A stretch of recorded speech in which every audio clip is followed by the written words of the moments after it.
ത്രിയേക ദൈവനാമത്തിന് മഹത്വമുണ്ടായിരിക്കട്ടെ. വചനപുലരിയിലേക്ക് ഏവർക്കും സ്വാഗതം.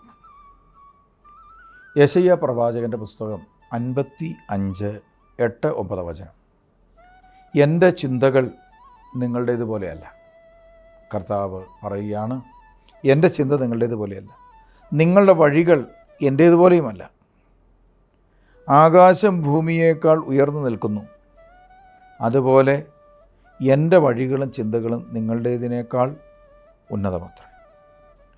ആകാശവും ഭൂമിയും തമ്മിലുള്ള അകലം നമുക്ക് നിശ്ചയിക്കാൻ സാധിക്കുന്നതിനേക്കാൾ എത്രയോ വലുതാണ്.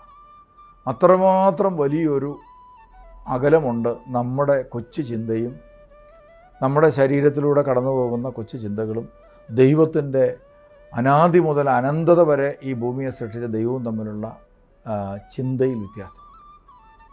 അങ്ങനെയെങ്കിൽ നമ്മുടെ പരിമിതിയെക്കുറിച്ചുള്ള ഒരു തിരിച്ചറിവാണ് നമുക്ക് നൽകുന്നത്.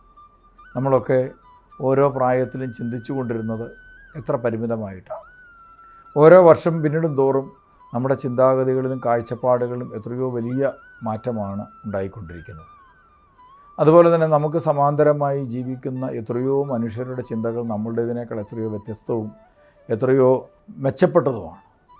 അതുകൊണ്ട് നമ്മൾ നമ്മുടെ ചിന്താഗതിയുടെ ലോകത്ത് മാത്രം ജീവിക്കാതെ ദൈവത്തിൻ്റെ ഉയർന്ന ചിന്തകൾ നമ്മുടെ ഹൃദയത്തിലേക്ക് വരാൻ തക്കവണ്ണം നമ്മുടെ ചിന്താഗതികളെ ദൈവത്തിൻ്റെ ചിന്തയ്ക്ക് മുമ്പിൽ അടിയറ വെക്കേണ്ടിയിരിക്കുന്നു.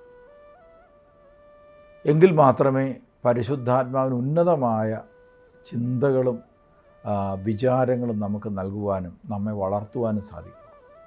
പലപ്പോഴും പല മനുഷ്യരുടെയും ജീവിതത്തിൽ മുൻകാലങ്ങളിൽ അവരുടെ തലയിൽ കടന്നുകൂടിയിരിക്കുന്ന ചിന്താഗതികളിൽ നിന്ന് മാറാൻ അവരുടെ മനസ്സ് അവരെ അനുവദിക്കാത്തതുകൊണ്ടാണ് പലരുടെയും ജീവിതത്തിൽ ഉന്നതമായ ഒരു വളർച്ചയും ഉയർച്ചയും ഉണ്ടാകാതെ പോകുന്നത്. ഒരു മുരടിപ്പ് അനുഭവപ്പെടുന്നു.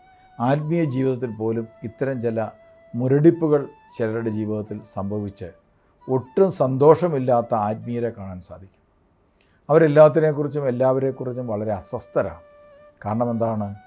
ദൈവത്തിൻ്റെ ഉന്നതമായ ചിന്തകളിലേക്ക് പറന്നുയരുവാൻ കഴിയാതെ പോകുന്നത് കൊണ്ടാണ് ഇത്തരം മുരടിപ്പുകളും അസ്വസ്ഥതകളും അവർക്ക് ഉണ്ടാകുന്നത്.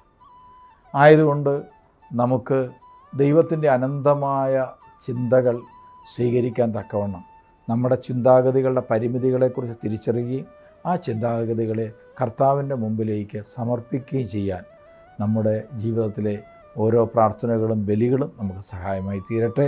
ദൈവം നിങ്ങളെ അനുഗ്രഹിക്കട്ടെ.